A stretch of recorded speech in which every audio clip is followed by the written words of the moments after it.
নমস্কার বন্ধুরা, আজকে অ্যাডেনিয়ামের ফুল প্যাকেজ নিয়ে এসেছি। টব থেকে গাছ আলাদা করা, মাটি তৈরি, প্রতিস্থাপন স্টেপ বাই স্টেপ দেখাবো। শেষ পর্যন্ত সাথে থাকবেন। এখন ফেব্রুয়ারির প্রথম সপ্তাহ। এখনই সঠিক সময় গাছকে টব থেকে আলাদা করার। ভিডিওতে যেভাবে দেখানো হচ্ছে এই পদ্ধতিতে সহজে গাছকে টব থেকে আলাদা করা যায়। দেখছেন মাটিটা কত ঝুরঝুরে। এই ধরনের মাটি কিভাবে তৈরি করবেন এই ভিডিওতে তাও বলে দেব। এরপর গাছের মাটি সম্পূর্ণভাবে ছাড়িয়ে অ্যাডেনিয়ামের কডেক্সটিকে বিশুদ্ধ জলে ভালো করে পরিষ্কার করে নিতে হবে।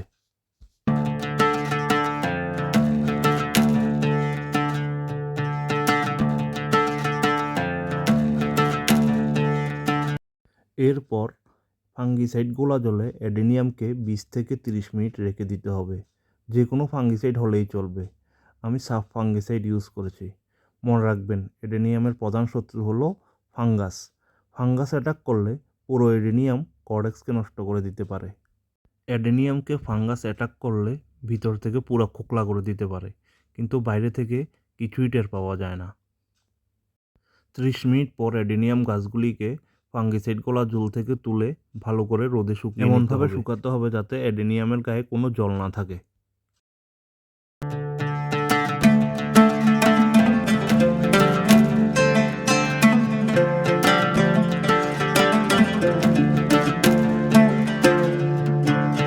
গাছগুলি ভালোভাবে শুকিয়ে গেলে কডেক্সের উপরের অংশের শিকড়গুলিকে ছেঁটে ফেলতে হবে, যাতে করে কডেক্সটিকে সুন্দর দেখা যায়। তারপর অবশ্যই কাটা অংশগুলিতে ফাঙ্গিসাইডের প্রলেপ দিয়ে দিতে হবে। গাছটা মাটিতে আগে যেখানে ছিল তার ঠিক 2 ইঞ্চি উপরে প্রতিস্থাপন করব, সেই জন্য এই 2 ইঞ্চি জায়গার শিকড়গুলিকে ভালোভাবে ছেঁটে দিতে হবে। অ্যাডেনিয়ামগুলিকে টব থেকে তোলার পর যে মাটিগুলি পেয়েছিলাম আমি সেগুলি নষ্ট করে নিই। এগুলি আমি শুকিয়ে রিচার্জ করে নিয়েছি এবং তার সঙ্গে যে যে উপাদানগুলি মেশাবো সেগুলি এখানে দেখতেই পাচ্ছেন। আমি তারপরে একে একে বলে দেবো কী কী মেশাবো। এখন মাটির সঙ্গে মেশানো হচ্ছে ধানের তুষ, 1 বছর পুরানো গুঁড়ো গোবর,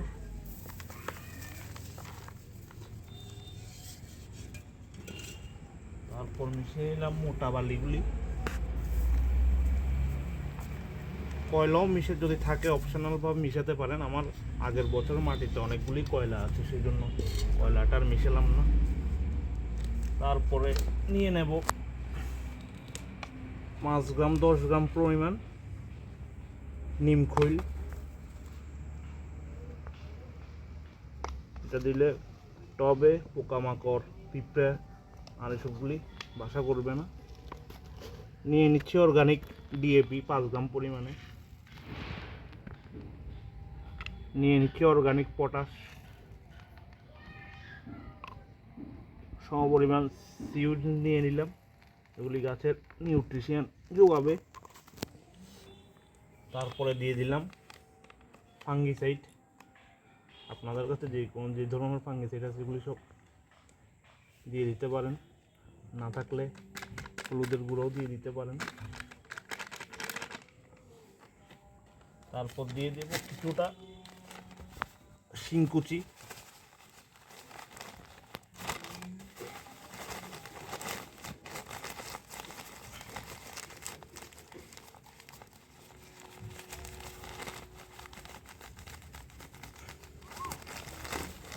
এগুলিকে তারপর ভালোভাবে মিশাতে হবে। মিশিয়ে 10-15 দিনের জন্য রেখে দিতে হবে জল দিয়ে। তারপর রিপোর্টিংয়ের সময় উৎকট গ্যাস বের হবে না।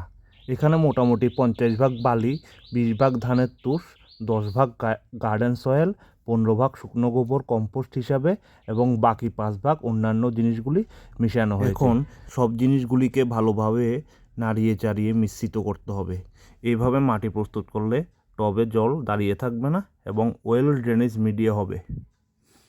তারপর কিছু পরিমাণ জল মিশিয়ে মিশ্রণটিকে ঢেকে রেখে দেবো 20 দিনের জন্য। কাটা অংশগুলিতে ফাঙ্গিসাইড অ্যাপ্লাই করে অ্যাডেনিয়ামগুলিকে ঝুলিয়ে রাখা হলো। এভাবে 20 থেকে 25 দিন যদি ঝুলিয়ে রাখা হয় এগুলি ট্রেসে আসবে এবং ট্রেসে আসলে পরবর্তী সময়ে এই অ্যাডেনিয়ামগুলির কডেক্সগুলি আরও মোটা হবে। এইবার অ্যাডেনিয়ামগুলিকে প্রতিস্থাপন করার পালা। আজকে ফেব্রুয়ারির 24 তারিখ।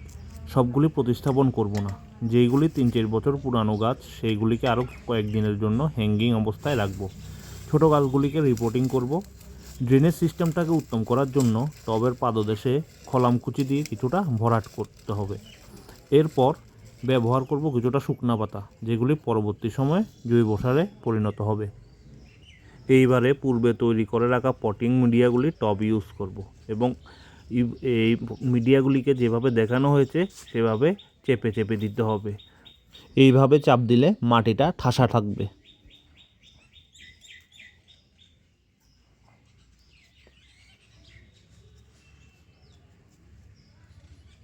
এখন কাজটিকে খাড়াভাবে টবে বসাতে হবে এবং মিশ্রিত মাটিগুলি দিয়ে গাছের চারপাশে আবার ভালো করে চেপে দিতে হবে।